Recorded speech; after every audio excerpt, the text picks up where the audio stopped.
So there's this hot dog seller, and he's actually quite famous in that area of town because his hot dogs are really good. And even though he's just one man and he's been doing this for many, many years, so he's getting older, but his hot dogs are super famous.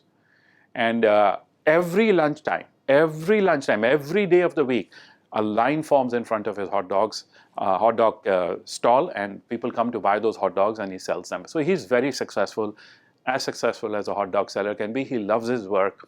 Everything is good. He has a young son, and he has sent his son to college and to study, to educate himself. So he has tried to provide the best for his son, which he couldn't do himself. His son is studying economics at college. So one day after many months, his son comes to meet his father, and they are standing on the street in front of the hot dog vendor, on the cart, and the son and the father are together, and the father is waiting for the lunch hour rush to come. He's preparing all his hot dogs.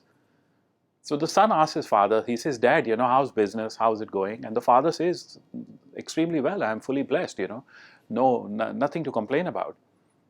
But the son says, "Father, I have been studying economics in college, and you have to be careful because there's a depression coming.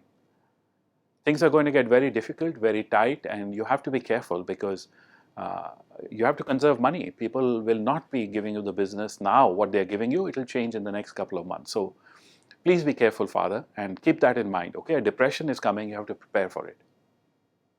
So the son says all that. It goes into the father's mind.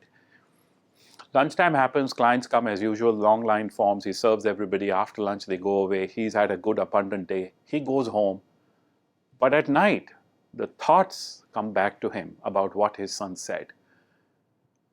A recession is coming. A depression will happen. People will cut down on their spending. Be careful now. Try to conserve money now. And now the next day he goes to work, he's got that thought in his mind. And slowly after a few days, because he's been thinking about it over and over again, he starts to believe it. He starts to believe it. And because he starts to believe this idea that times are going to get difficult and he must save money, business is going to go down, he must save money, he starts to make changes in the hot dogs that he serves. He changes the ingredients for cheaper ingredients. He cuts down on the size of the hot dog. He cuts down on all the additions that he puts, the accompaniments that he puts, the sauerkraut, the sauces. He cuts down on all of that. Now, over a period of a few days, people begin to notice. People begin to notice that the taste has changed. It's not the same taste as it always is. So over a period of a few weeks and a few months, guess what happens? His business becomes lower and lower and lower. Now, as that happens, he begins to think, look, my son was right. He told me the business will go down. It is going down. So I must cut even more. He cuts even more, and that negative cycle has been created, do you see? He cuts down on the ingredients and the quality and the portion even more, and the business goes even lower and even lower and even lower. And in the end, he really is in the middle of a recession. Only it's a personalized recession. It is an individual recession for him. He is not doing well and he can't even understand it, but he thinks this is the way for everyone, which is not true.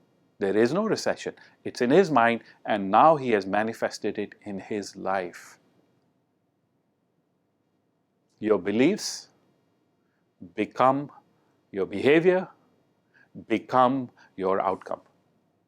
Please understand that whatever beliefs you carry, conscious or unconscious, positive or negative, become your boundaries, become your borders. They also will influence your behavior. You will always act and behave in alignment with your beliefs. And once you do that, once you behave in alignment with that, that will produce results. So the outcomes come from there.